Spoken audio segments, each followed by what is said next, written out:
So ATS 3882 is a capstone unit for philosophy. It's a prerequisite for doing a capstone unit that you've done a cornerstone unit. The idea behind the capstone unit is that it's a kind of encapsulation of the units that you've studied on your progress towards a major. So in philosophy, it doesn't really make much sense to think of the capstone unit being an encapsulation of the content that you've covered in the course of your philosophy major. You may have focused on logic, or you may have focused on ethics, or you may have focused on political philosophy, or philosophy of mind, or history of philosophy. There are lots of possibilities, and there's no way that we could weave them all together into a unified overview of all of that content. So instead, the capstone unit in philosophy looks to bring together and to further polish the skills, the cognitive skills, the research skills and so on that you've acquired in the course of studying philosophy. What the unit's going to ask you to do is to undertake some independent philosophical research. The unit, apart from being a kind of encapsulation, a capstone for the major, is also a preparation for honours. It's looking forward for those people who choose to do honours in philosophy to the kind of task that you'll be asked to undertake as part of the honours in philosophy. The unit's structured around writing an essay. If in the honours year, half of what you do is a larger research project, but it's similar in nature to the project that I'm asking you to do in this unit. The focus of the lectures, so what I'm saying in this lecture and what I say in the second and final lecture, is on the task of writing the essay. It's all about what you're going to be doing and how you're going to do it. The content of your essay will be something that you get from your own research. The unit's metaphysics. You have to write an essay in metaphysics. The unit's about things and stuff, so it's about a particular topic in metaphysics. There are many other topics, causation, for example, that we're just not, the nature of space and time, and so on. There are many other topics. You must write on a topic that falls under the category of things and stuff. The unit provides you with a list of subtopics that fall under that category, under the category of things and stuff, and you have to write on one of the subtopics. So here are the subtopics: ordinary objects, stuff, continuance, complexes, plethora, parts, numbers, fictions, non-existence, and nothing. I'll say a little bit more about each of these subtopics. So the notion of an ordinary object is straightforward, even if it's not easy to define, just as many other things in philosophy may be straightforward, but philosophers have discovered that they're quite difficult to define.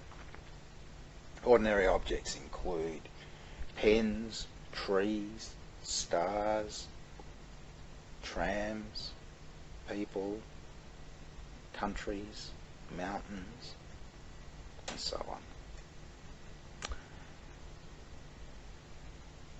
Some philosophers have been skeptical about the category of ordinary objects. Some philosophers have thought that there are way more things than we ordinarily suppose. Some philosophers have thought that there are way fewer things than we ordinarily suppose. So let me start with the latter case. Some philosophers think, and they give arguments for this contention, that the only things that there are simples, things that have no parts. If there were trees or pens or stars, they would have parts. So there are no such things, according to these philosophers.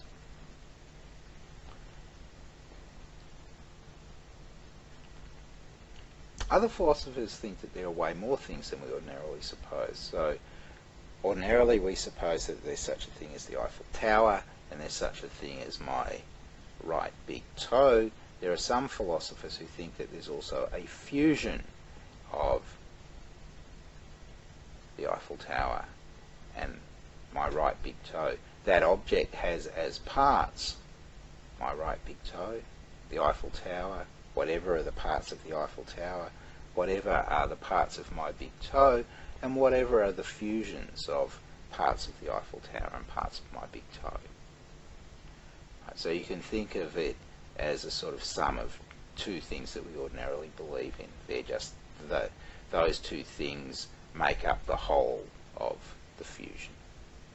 If you believe in these arbitrary fusions, you think there are lots of things that we don't ordinarily recognise. And there are philosophers who have reasons for thinking, just as there are philosophers who think that there are philosophers who have reasons for thinking that there are none but simples.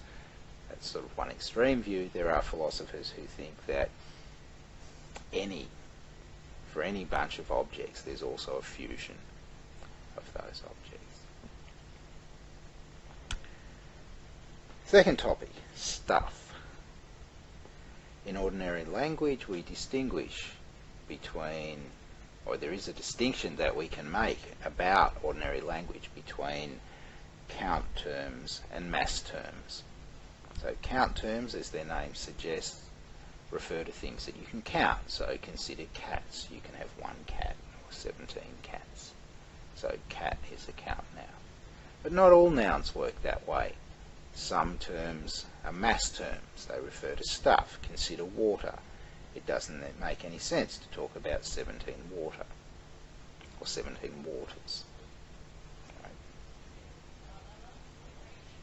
Of course, when you've got a stuff, you can parcel it up. So you could have 17 bottles of water or 17 puddles of water, but you cannot have 17 waters. And the question arises, which is more basic, things or stuff? Is it the case that ultimately things are made up of stuff, or is it ultimately the case that stuff is made up of things? This is a very old dispute in philosophy. It goes back to the pre-Socratics. Thales thought that everything is water. He thought that the things that we see are basically made up of stuff, made up of water. The atomists, on the other hand, thought that everything is made up of, well, they called them atoms, but in the contemporary parlance, I guess you would call them simples, things that had no parts, that everything else was composed of. In their view, for example, water was a collection of simples, or a collection of atoms. So on their view, it was things that are more basic. Now you might have a view that the world is, that if you look down to the most basic level, you'll find both things and stuff. But you find some people who think that things are more basic. You find some people who think that stuff's more basic. There's a dispute there that you might be interested in weighing in on. Third topic, continuance. So most things that we're familiar with don't only exist at one moment of time. Consider yourselves. You don't just exist now, the moment that you're hearing these words. You existed earlier today and yesterday and the day before, and in fact you have quite a long history of existing going back a couple of decades or more. What is it that makes one thing at one time the very same thing as a thing at another time? This is a difficult question, and there are interesting puzzles that point out the difficulties in giving a general answer to this question. So, for example, very well-known puzzle case involving the ship of Theseus. Theseus has a boat which he acquires, brand new boat. He sails it around the Aegean, periodically coming back into port to repair damage to the boat. Over time, at the port, a big collection of assembled planks, of discarded planks, accumulates till we reach a point where every plank from the original boat has been replaced and is sitting there on the dock, and Theseus is still sailing around in a ship, his ship, having more adventures. One of his competitors breaks into the place where he docks the boat, steals all of the planks, reassembles them, and opens up a museum. Come and visit the famous ship of Theseus. Now, both of the ships, the one that Theseus is still sailing around in the Aegean and the one that his rival now has and is using as a museum, have pretty good claims to being the ship of Theseus. If you think about ordinary ships, we think that it's the same ship if you replace a plank or two. But we also think that a ship that's made up of all of the planks that originally made up this other vessel just are that vessel. So we've got two candidates, but two things cannot be one. So there's a problem. Is there a reason for favouring one of the candidates over the other? Or should we say that neither of them is the ship of Theseus, in which case it turns out that Theseus now doesn't have a ship at all, it would seem. Anyway, that's the topic about continuance. Complexes. Again, a very old puzzle. Suppose I've got a clay statue on the table. Ordinarily, you'd think there's just one thing there, the clay statue. But there are reasons for thinking that maybe there's more than one. So consider what happens if you take the thing on the table and you squash it. It seems as though the statue is destroyed, but the lump of clay isn't, right? You no longer have a statue, but you still have the lump of clay. That suggests that they're distinct. The lump of clay is one thing, the statue is another. If you accept this argument, then there's a bunch of questions that open up. Exactly how many things are there on the table where we thought there was just one? Do we have here a different reason for thinking that there are way more things than we ordinarily suppose? Can we develop a theory on which it turns out that there's just one thing, the clay statue, as I think you'd be naturally inclined to suppose before you started reading what philosophers have to say on this topic? Fifth subtopic, plethora. Suppose that it's a sunny day outside, clear blue sky, and up in the sky you can see a cloud. People who are competent in English, when they look up there, will agree with you that there's a cloud in the sky. If you fly up close to it, though, things are very different. As you get closer, there are wispy strands of cloud that are pretty clearly not attached to anything else. And it's only as you get close to the centre, as you get closer to the centre of the cloud, that it becomes plausible at all to think that there's a single thing up there. But it will be plausible that when you're right in the middle of the cloud, that you're in the middle of the cloud. What's the connection between the water droplets that make up the thin wisps out at the edges of the cloud and the cloud? There's lots and lots of water droplets up there. Some of them are in the vicinity of the cloud but are clearly not part of the cloud. Others are right in the middle of the cloud and they're clearly part of the cloud. But there are borderline cases. There are cases of water droplets that you might or might not suppose are included in the cloud. If you think about sets of water droplets up there, it seems that there are lots of sets of water droplets that are equally good candidates to be the cloud. But there's just one cloud up there, and it seems like a cloud's a collection of water droplets. So is there some distinguished set of water droplets that make up the cloud? Is it actually the case that there are lots of clouds? Yet another reason for thinking that there are more things than we ordinarily suppose, because after all, we think there's just one cloud. But if clouds are sets of water droplets, there's lots of different sets of water droplets up there. Admittedly, they overlap a lot, but they're distinct. So there's some interesting questions here. The Stanford Encyclopedia entry on this topic is written by Brian Weatherson, former undergraduate and graduate student at Monash, and it's a terrific entry in the encyclopedia. Brian suggests that there are 8 or 9 claims that are jointly inconsistent solutions to the problem of the many. Must reject one amongst the 9 inconsistent claims. And for each of the claims you can find people who reject that one. So you might want to pick one of the claims and say it's the one that should be rejected, and then argue the case. The next topic, parts. The Stanford entry on this is slightly more technical than some of the others. So the topic is about the connections between the parts of things and parts of the space that they occupy.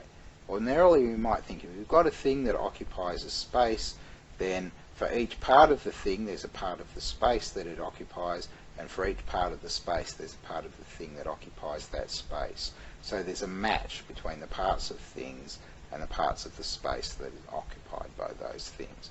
Call this mereological harmony. There are various ways in which mereological harmony might be denied. There are various cases which, if they were actual, would mean that there isn't mereological harmony. One possibility is that there are extended simples, things with no parts that nonetheless occupy a space that has parts. There are various arguments that you might give against the existence of extended simples, and there are various arguments that you might give for them. A different puzzle case is things that are multiply located, things that are wholly in one place and wholly in another place. If a thing is wholly in 2 places, then it's got parts that are wholly in 2 places. That means that they've got parts that occupy 2 different parts of space, and that goes against the idea that there's this perfect match between the parts of space and the parts of things. Another idea is that there might be 2 things in the same place at the same time. One kind of example for this might be the statue and the lump of clay, if you think about the parts of the statue and the parts of the lump of clay. But a different example, think about a ghost moving through a wall. When the ghost is sort of moving through the wall, there's part of the ghost and part of the wall occupying the very same space. And so again, you'll get a violation of mereological harmony there.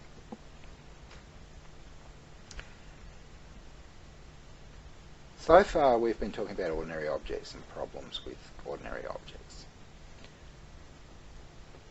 And we can think of all of these questions about stuff and continuance and complexes and plethora and parts as problems about things like clouds and cats and trees and so on. In the next few topics are not about ordinary objects. They're rather about what philosophers might call abstract objects. Objects which, if they exist, seem not to be causally related to familiar ordinary objects. So the first topic is about numbers. I mean, the kind of overarching question is, do numbers exist? If we think about a sentence like 7 plus 13 is 20, you might think that in order for that to be true, there have to be things that are named by 7, 13 and 20, and that if they're appropriately related, that will make it the case that 7 plus 13 equals 20. I mean, compare with the claim that Donald Trump is president. What makes that true is that there's this thing that's picked out by the name Donald Trump, and that thing, Mr. Trump, has the property of being the President of the United States. Platonists believe this story. They think that the numerals do pick out numbers. Numbers exist. They don't exist in space and time. They exist in some other non-spatio-temporal realm. But that's the Platonist view. Opponents of Platonists, nominalists, and in contemporary philosophy, typically fictionalists, say that it's not true, that there are numbers. Now, some nominalists think that nonetheless it's true that 7 and 13 are 20. Other nominalists think that that's false. It's not true that 7 and 13 are 20. For those nominalists, fictionalists typically, there's a problem explaining how mathematics can be essential to science and in other respects so incredibly useful if its claims are false. So there's a whole interesting set of debates between Platonists, nominalists and fictionalists and you might want to buy into some part of that debate. Not a million miles away from that debate, there's discussion about fictions. Consider the claim that Sherlock Holmes is a detective. True or false? If you think it's true, then on the same lines as the previous discussion, thinking about the claim that Trump is president, you might think that in order for it to be true that Sherlock Holmes is a detective, there has to be something, a fictional entity that's named by Sherlock Holmes. Platonists about fictional entities accept this. They think that there are fictional characters, so they think that there's a sense in which Sherlock Holmes exists. Nominalists and fictionalists deny it. Fictionalists about fictional entities deny that there are any such things as fictional entities. And then they have to do some explaining of how it is that we're inclined to assent to the claim that Sherlock Holmes is a detective, or the claim that Sherlock Holmes is smarter than Donald Trump or whatever.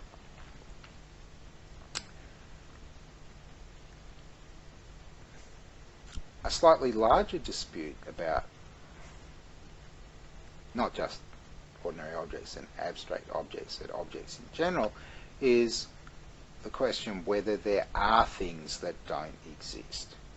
Some philosophers think that the answer to that claim is no.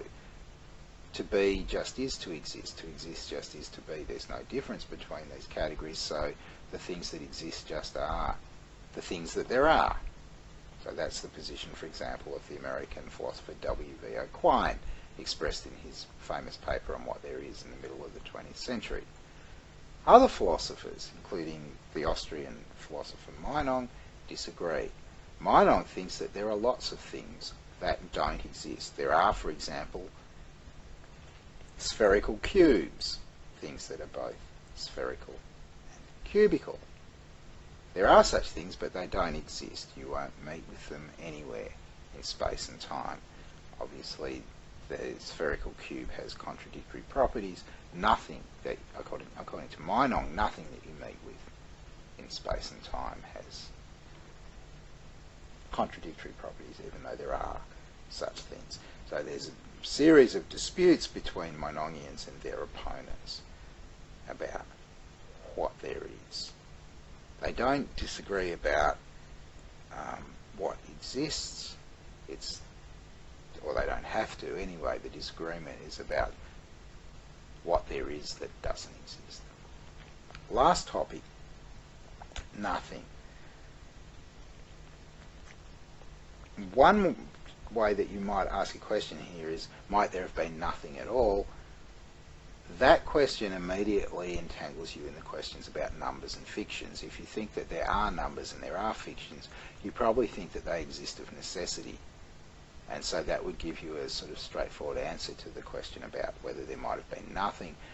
All of these necessarily existing things, because they're necessarily existing, couldn't have failed to exist. So there couldn't have been nothing. There had to be numbers, there had to be fictions, and so on. A more interesting question to ask is, might there have been no ordinary things, no things with causal powers? Philosophers disagree about the answer to this question. Some say yes, some say no. There are various arguments. You might like, for example, to have a look at the subtraction argument for the conclusion that there could have been no causal things at all. If you're interested in questions about nothing, you might also be interested in questions about wholes. What should we think wholes are? Should we think of them as local pockets of nothing? Okay, so there's the topics. I'll say a little bit more about how to get started on these topics in a second. So, what you should do, I think, for choosing your research question is start with the subtopic that seems most appealing to you, just from a very brief survey of the kind that I just gave. Which one grabs you, or grabs you the most? What you should do is look at the major SEP article on that subtopic. In some cases there might be more than one article, but on what I'm going to say on the next slide, I'll identify what I think is the most important thing to start with. What you should be looking for is questions that interest you and reference to works to follow up on in connection with the questions that interest you. Ultimately, what you want to do is write an essay that takes a stance on a question that's controversial in the literature. The Stanford articles themselves are largely survey articles. You're not writing a survey article. What you're writing is much more like one of the articles that's surveyed in a Stanford article. So the Stanford articles are not meant to be models for you to emulate. They're just meant to be a jumping off point for what you're ultimately going to be doing. If you find a debate that seems interesting, pick a couple of opposed articles that are given detailed attention in the Stanford entry and have a look at them and start thinking about, okay, which side do I want to go? Do I think that there's good reasons on one side rather than the other? Would I be happy writing an essay defending one of these views? I mean, suppose that it's numbers. Do I want to be a Platonist? Do I want to be a nominalist or fictionalist? If I want to be a fictionalist, what kind of fictionalist do I want to be? There's this dispute between two different kinds of fictionalists. Maybe what I want to do is argue that one version of fictionalism is preferable to another. Maybe what I want to argue is that this particular fictionalist has got things kind of upside down, isn't thinking about things right, and I want to correct what they're saying. Right? There's lots of possibilities. Try to frame a controversial question that you can take a justified stance on in the space of 3,000 words. So it's important that the question that you ultimately end up writing on is pretty focused. You won't be able to pick a topic like, is Platonism about numbers correct? And just write on that. It's too big a topic to do it justice. And instead you might have to look at just one kind of dispute or one kind of controversial question about Platonism, about numbers. Okay, we need an essay plan by the end of week 4. You need to be working pretty hard at this over the next couple of weeks. You shouldn't be shy about contacting me or the tutors for advice during this period, or in fact at any point during the semester. We think that there's much more value in personal interaction with us than there is in sitting in lectures and just being talked to. It's up to you to make the most of the resources that are available to you in the unit. Okay, so very quickly a little bit more about where to begin your reading. For ordinary objects, this entry is ordinary objects. You read section 1, ordinary and revisionary conceptions. For the second topic, stuff, read the entry, the metaphysics of mass expressions, and read part 1, the introduction. For the third one, continuance, read the SEP entry, identity over time, part 1, introduction, and part 4, diachronic identity puzzles, that is, puzzles about identity across time. You might do the ship thesis puzzle, you might look at the teacup puzzle instead. For complexes, read the entry on material constitution, part 1, the puzzles. For plethora, the problem with the many, read section 1, introduction. For 6 parts, read the entry on location and mereology, just the preamble, and then, depending what you're interested in, section 4 on interpenetration, section 5 on extended simples, section 6 on multi-location, or maybe, though this is probably a more challenging topic, section 3 on mereological harmony. For 7 numbers, look at the entry Platonism in Metaphysics and read section 4.1, mathematical objects. There's a lot more about Platonism in metaphysics than just numbers, but I want you to focus on the mathematical objects and in particular on numbers, if you choose to go this topic. 8, for fictions, read the entry called Fiction. Read the full entry. For non-existence, the step entry is called Non-Existent Objects. Read part 3, Further Motivations for Belief in Non-Existent Objects, and part 4, Problems with Belief in Non-Existent Objects. That will give you some sense of the debates that you might like to look into. And lastly, if you're interested in nothing, read the entry on nothingness. Read the whole entry. It's short and it's lots of fun. And if you decide that you'd rather work on questions about local pockets of nothing rather than on global nothingness, then also have a look at the entry on wholes. A bit like the entry on parts, this is a slightly more technical entry. Okay, so that's what I wanted to say about the unit in general. The next thing I wanted to talk about was the bibliographic exercise. The time for talking about that has probably passed. You can have a look at the slides. You can have a look at the unit guide. The instructions are very clear, very specific, and the task really isn't that difficult. If you've been having problems, you should already have been in contact with the tutor. If you haven't submitted it yet, get in contact with the tutor straight away. The thing I want to say a little bit more about is the essay plan. So this is maybe 5 more minutes, the last thing I'm going to talk about. There are 3 parts to the essay plan. They should be clearly distinguished in your plan. You should have a subheading for each. So there should be a research question, there should be background, there should be argument. The research question is a statement of the question that you're going to try to answer in your essay. It should derive from or fall under one of the topics that I've just been discussing. The statement should be a single sentence. It should be brief, clear, and pithy. The research question will also double as the title for your essay, at least for the purposes of the essay plan. Maybe when you finally get to the essay draft, you'll come up with a different, more interesting title. The background should include a very brief account of where you see your essay fitting into the existing literature. So are you defending a well-established view? Are you arguing for a novel view? Are you putting together a couple of existing views? Are you simply criticising what a particular person has said in the light of the criticism that some other people have made, what that person says? There's lots of approaches you might take. You need to say something about how what you're going to be doing links to the things that you've read.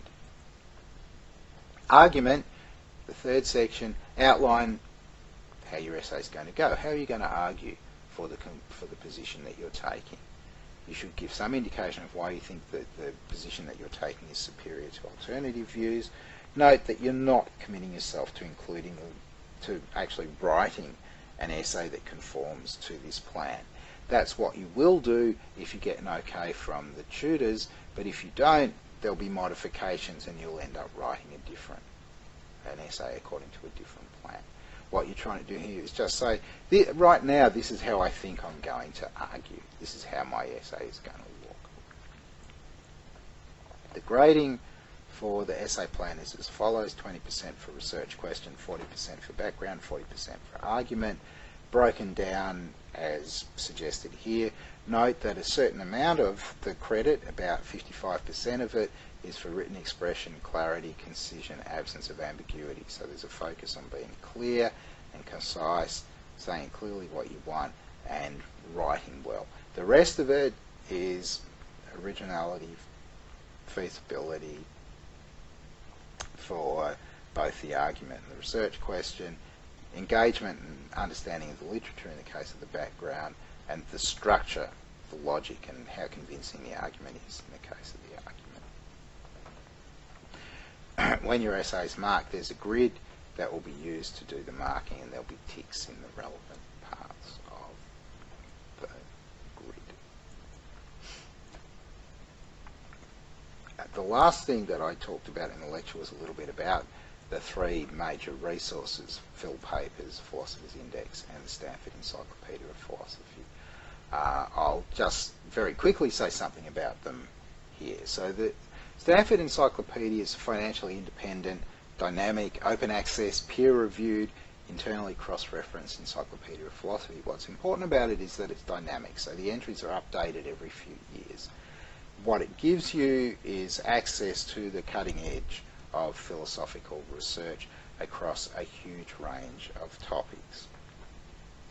First appeared online in 1997. It's edited by Ed Zolter, managed by the Metaphysics Research Lab at Stanford University, and it's financially supported by Monash University along with hundreds of other universities around the world.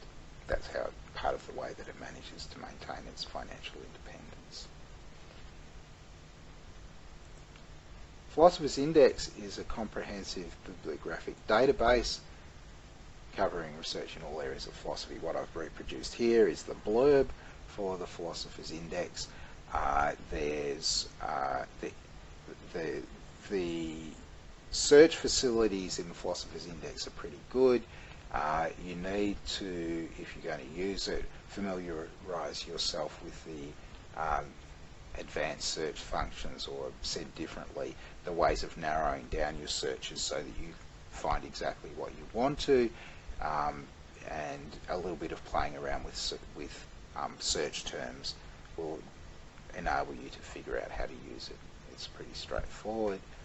Philpapers is a different kind of comprehensive index and bibliography of philosophy, whereas the Philosopher's Index is something that you write to and you send them an abstract, and then it's managed a bit like a journal. Philpapers is run by a bunch of academics, and it's massive, and it's much less regulated for quality than the Philosopher's Index. It has very large sections, and it includes work in progress and unpublished work, as well as published material, whereas the Philosopher's Index is only published material. You can find lots of interesting stuff in Philpapers, but it's a halfway step towards the anarchy that is the internet. If you just search on the internet, there's no quality filter at all, and who knows what you'll end up with. Okay, so that was the first lecture, at least a quick summary version of it. The second lecture goes on to talk about the other parts of what you'll be doing in the course. So it talks about the essay, draft, the interview, and the final essay, and the reflective piece that you write in connection with that. I hope that this is recorded successfully.